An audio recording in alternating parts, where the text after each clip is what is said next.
Hello students, मैं हूं श्वेता। स्वागत है आप सभी का मेरे इस यूट्यूब चैनल लखनऊ लर्निंग में। लिसनर्स, आज की इस वीडियो में हम ऑब्जेक्टिव्स ऑफ ऑडिटिंग ऑडिटिंग का क्या उद्देश्य होता है उसके बारे में डिस्कस करने वाले हैं। तो आई होप आप सभी के लिए वीडियो बहुत ही ज्यादा हेल्पफुल हो। सो आइए स्टार्ट करते हैं। तो लिसनर्स, पहला है हमारा एक्यूरेसी एंड रिलायबिलिटी। अब ऑडिटिंग के बारे में इससे पहले मैं इसका जो मेन बेसिक चीज था वो डिस्कस कर चुकी हूँ लिसनर्स। तो आप मेरे प्रीवियस वीडियो को जाके देख सकते हैं। आप पहले उसको जरूर देख लीजिएगा, क्योंकि उसको आप देख लेंगे तो आपको काफ़ी हद तक सारी चीज़ें क्लियर हो जाएँगी, उसके बाद आपको ये वीडियो ज़रूर समझ में आएगा। वैसे भी आप देख सकते हैं, समझ में आ जाएगा, यहाँ पर भी मैं थोड़ा बहुत बताने वाली हूँ उसके बारे में। तो फिलहाल तो मैं इसमें ऑब्जेक्टिव्स के बारे में ही बात करूँगी। तो बात करते हैं एक्यूरेसी एंड रिलायबिलिटी यानी सटीकता और विश्वसनीयता। तो हम जानते हैं कि ऑडिटिंग में लिसनर्स हमने पहले ही बताया है कि सटीकता और विश्वसनीयता की कितनी इंपॉर्टेंस है। Auditing aims to verify that financial statement are free from material misstatement, errors और फ्रॉड। हमको ये पता होना चाहिए कि ऑडिटिंग का मेन लक्ष्य क्या होता है, कि जो भी फाइनेंशियल स्टेटमेंट है वो ट्रू एंड फेयर व्यू दें, यानी कि उसमें किसी भी तरीके का स्टेटमेंट ना हो, गलतियां ना हो, फ्रॉड ना हो किया गया हो। तो ये सब चीजें नहीं होनी चाहिए। This involves assessing the integrity of financial data and ensuring that it reflect the true financial position and performance of the audited entity. ये क्या बताता है? ये बताता है, अगर ऑडिटिंग हुई है तो ये बताता है कि हमारी जो फाइनेंशियल स्टेटमेंट है वो बहुत ही अच्छी है, और कह सकते हैं कि उस पर लोगों को भरोसा होता है, तभी तो विश्वास बनेगा। तो ये चीज होती है, पहला आपका ये ऑब्जेक्टिव था ऑडिटिंग का। नेक्स्ट की बात करें लिसनर्स, कॉम्प्लायंस, इसका अनुपालन, यानी कि auditor assess whether the audited entity has compiled with relevant laws, regulations and accounting standard. This ensures that financial statement adhere to applicable legal and regulatory requirements. Auditor ये निर्धारित करते हैं कि ऑडिटिंग की गई एकांत लागू विधियों, नियमों और लेखा, मतलब ये है कि ऑडिटिंग में हम बेसिकली ये देखते हैं, ये निर्धारित करते हैं कि क्या जो भी चीज़ें हमारी इसमें ऑडिटेड एंटिटी हुई है, क्या वो लॉज़ के अकॉर्डिंग हुई है कि नहीं हुए, रूल्स रेगुलेशंस में फॉलो किया गया है कि नहीं किया गया है, अकाउंटिंग स्टैंडर्ड के अकॉर्डिंग किया गया है कि नहीं काम किया गया है। ये सुनिश्चित करता है, ये इंश्योर करता है कि फाइनेंशियल स्टेटमेंट जो है, वो जो भी एप्लीकेबल लीगल और रेगुलेटरी रिक्वायरमेंट्स है उसके अकॉर्डिंग की गई हैं। सो लिसनर्स, इसीलिए भरोसा होता है जो भी स्टेक होल्डर्स होते हैं, अगर इन्वेस्टमेंट कर रहे हैं, जैसे आपके इन्वेस्टर्स हो गए, क्रेडिटर्स हो गए, बहुत सारी चीज लोग जो इन्वेस्ट कर रहे हैं, तो उनको कंपनी के फाइनेंशियल स्टेटमेंट पर जब भरोसा हो जाएगा तो इन्वेस्ट करने के लिए भी तैयार हो जाएंगे। सो ये चीज होती है बेसिकली ऑडिटिंग का फायदा। नेक्स्ट है क्वेश्चन, नेक्स्ट आपका पॉइंट है डिस्क्लोजर। डिस्क्लोजर यानी प्रकटन। Auditing examine the adequacy and clarity of financial disclosure to ensure that the stakeholders receive relevant and reliable information about the entity financial position, performance and risk. और listeners, सब सभी को पता है कि हम कहीं भी अगर पैसा इन्वेस्ट करने जा रहे हैं, तो हम कहीं भी लगाने से पहले हम क्या करते हैं, 10 बार उसकी चेकिंग करते हैं कि क्या हम सही जगह लगा रहे हैं, क्या इससे हमें बेनिफिट होने वाला है, क्या इन फ्यूचर इसमें हमें कोई लॉस तो नहीं हो जाएगा। तो ये चीज होती है। तो उसी तरीके से जब हमारी बिजनेस की बात होती है, तो वहां पर लोग क्या करते हैं, फाइनेंशियल स्टेटमेंट को चेक करते हैं।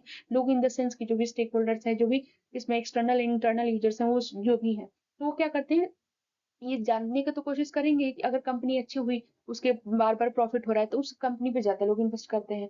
तो ये चीज़ कंपनी के फाइनेंशियल स्टेटमेंट से, उसके डेटा से सारी चीज़ें हमें पता चल जाती हैं। तो बेसिकली क्या होता है, ऑडिटिंग से ये पता चल जाता है कि सही में फाइनेंशियल स्टेटमेंट हमारी सही है, सही चीज़ें बता रही है कि नहीं बता रही है। तो जो स्टेक होल्डर्स होते हैं, एक रिलायबल इन्फॉर्मेशन उनको रिसीव हो जाता है कंपनी के फाइनेंशियल पोजीशन के बारे में, उसकी परफॉर्मेंस के बारे में, रिस्क कितना है कंपनी में, वो चीज़ के बारे में पता चल जाता है। तो ये भी एक ऑब्जेक्टिव है कि डिस्क्लोज कर देना, सारी चीज़ें बताना।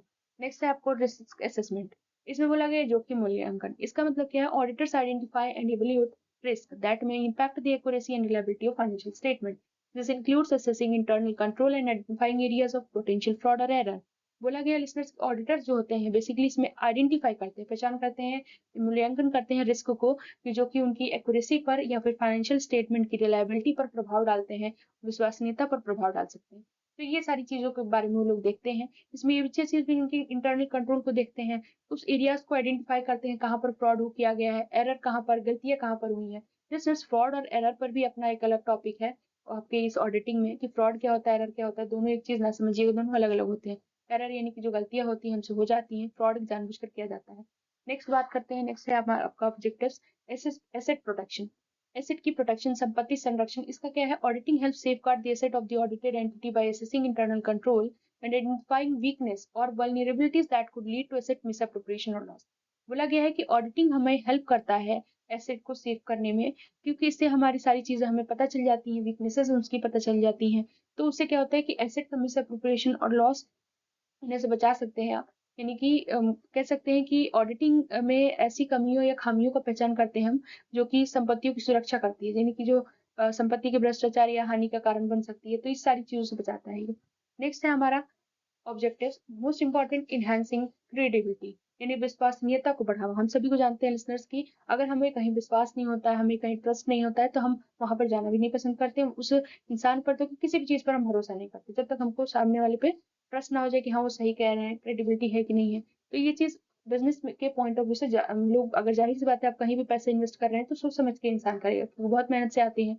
So, an independent audit क्या होता है? Independent audit conducted by qualified auditor enhances the credibility and reliability of financial statement. This can increase investors' confidence and facilitate access to capital market. इसका मतलब ये है कि independent audit ये बताता है कि ये qualified auditor के द्वारा conduct किया गया है, जो कि उसकी financial statement की credibility को, reliability को, विश्वसनीयता को बढ़ाता है और स्थिरता को बढ़ाता है।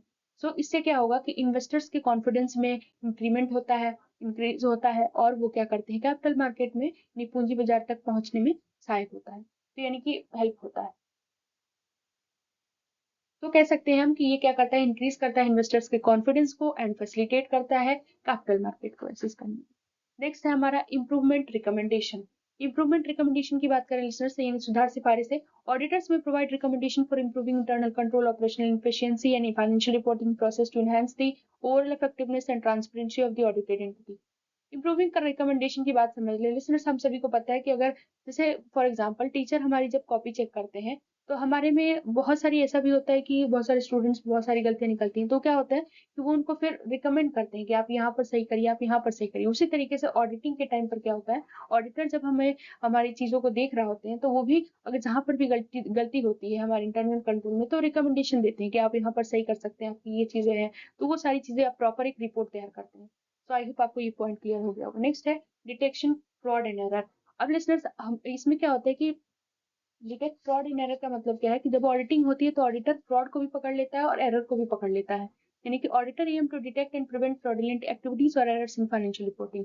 जैसे ही वो चेक करेगा, जाहिर सी बात है उसको सारी इन्फॉर्मेशन पता है, अब एक एक चीज चेक करेगा तो उसको ये चीज पता चल जाएगी कि कहाँ पर चोरी की गई है, कहाँ पर नहीं की गई है, कहाँ पर गलती हुई है, या फिर कहीं कहाँ पर जानबूझकर ये चीज की गई है। तो ये सारी चीजें पता चल जाती है।